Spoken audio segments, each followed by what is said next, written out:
Bonjour les amis, bienvenue sur la briocherie de Pascal, j'espère que vous allez bien. Aujourd'hui on se retrouve pour une nouvelle recette. Non, on ne se retrouve pas pour une nouvelle recette. Aujourd'hui on va parler de robots culinaires. Je vais vous montrer mes robots et je vais vous expliquer deux, trois choses. On ne va pas parler trop technique, je vais vous expliquer à ma façon, à l'arrache.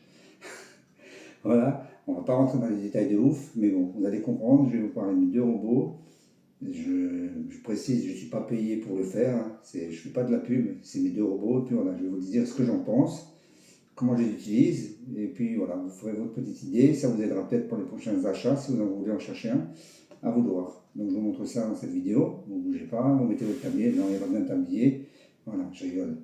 Donc ça va être à l'arrache, hein, je vous le dis tout de suite, hein, je vais vous expliquer en technique à ma façon, hein. Attention, allez, bougez pas. Alors, je vous présente mes deux robots, vous allez dire, il y en a qui vont dire, purée j'en ai même pas un, lui il en a deux, ok, on va se calmer.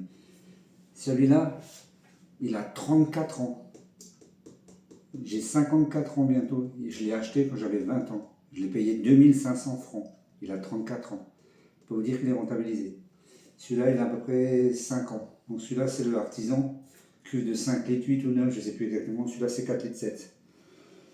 Alors, on va parler déjà. Voilà. Moi, je vois souvent des vidéos où des gens disent « Ouais, moi, j'ai acheté un batteur, j'ai acheté 600 watts, il est bien, machin, je l'utilise, ou 300, il est bien, le Lidl, machin. » Ok. La première question, c'est qu'est-ce que vous faites avec ce batteur? Alors, souvent, il y a des gens, ils font que des, vous savez, des cupcakes, des machins cakes, donc des génoises, on monte des œufs, de la crème, de la meringue. Il n'y a même pas besoin de ça. Un batteur plongeant, ça suffit. Donc, avant de dire le mien, il est bien, on fait ci, qu'est-ce que je fais avec? Qu'est-ce que je fais avec moi? Je prends n'importe quel batteur bas de gamme, je fais mes brioches, 6 mois, il est mort. Il est mort, il est mort. Donc, avant de donner des conseils, déjà savoir qu'est-ce qu'on va faire avec ce batteur. Parce que si c'est pour monter de la crème fraîche, un fouet et un saladier, ça suffit, hein. Donc voilà. Alors regardez, on parle toujours de puissance en watts. C'est pas ce qui est le plus important. Le plus important, c'est le couple du moteur. Maintenant, vous prenez un exemple. Deux voitures de 150 chevaux, 2 litres de cylindrée. Une, elle a 300 Nm de couple, l'autre, elle a 330 Nm de couple. Vous allez dire, ouais, ils ont tous les deux 2 litres 150 chevaux. Mais sur l'autoroute, les deux à 130 en sixième, une, elle va accélérer, elle va partir plus vite que l'autre parce qu'elle aura du couple. La qualité d'un moteur ou d'un batteur, c'est s'il a une transmission directe, c'est-à-dire si le moteur il agit directement sur le système rotatif de la feuille du crochet, parce que vous avez des moteurs à courroie.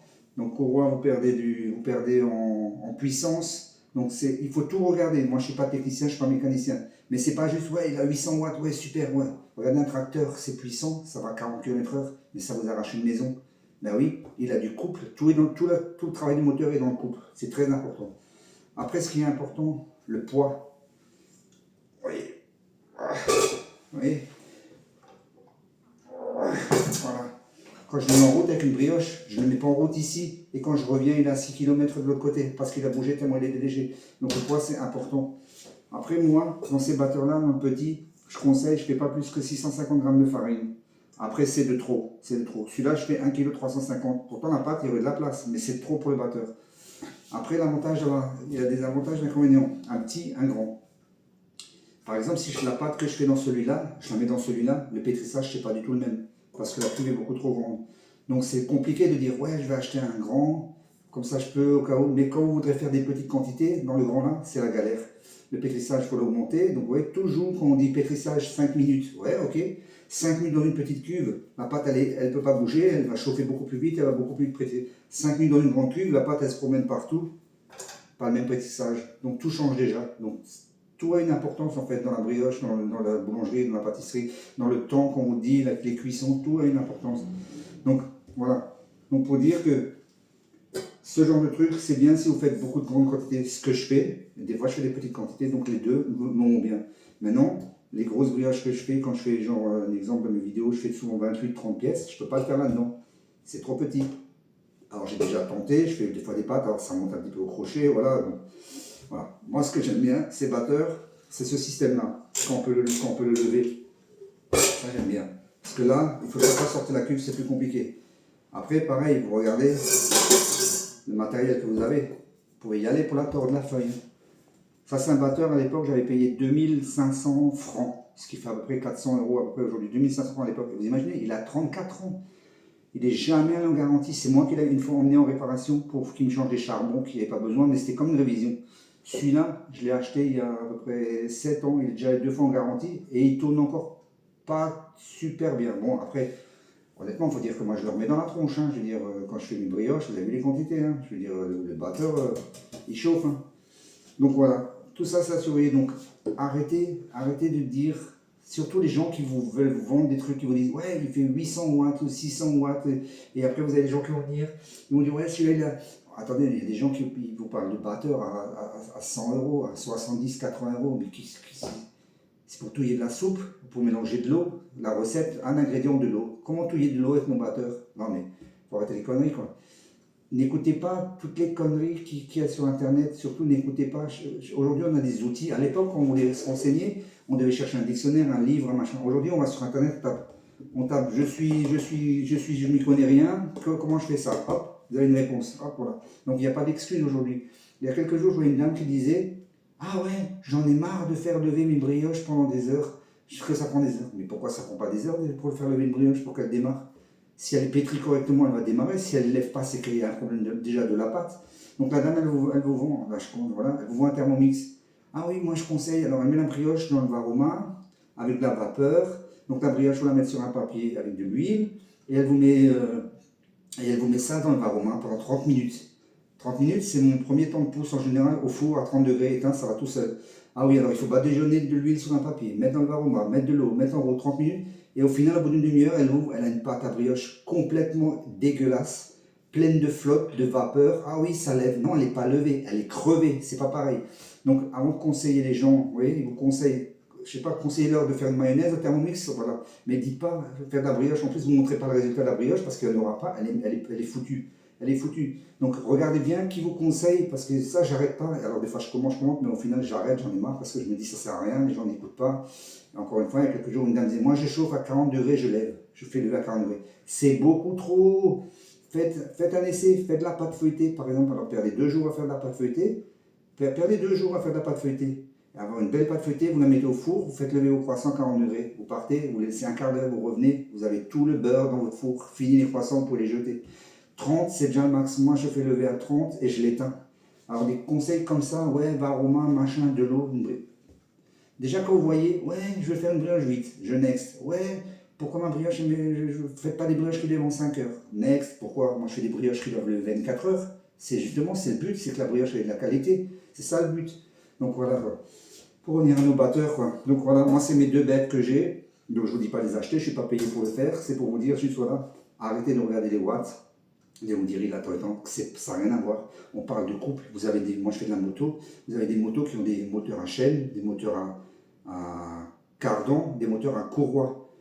Un cardan, c'est souvent mis sur les motos qui ont beaucoup de couple. Parce que si vous mettez une chaîne, une simple chaîne, avec le couple que ça, la chaîne, elle ne va pas durer. Hein. Le pignon, tout va partir en cacahuète. Hein. Au bout de 6 mois, il n'y aura plus de dents, la chaîne elle va péter. Donc voilà. Les moteurs directs, courroie, pas courroie, le poids, la puissance, le couple, tout est important.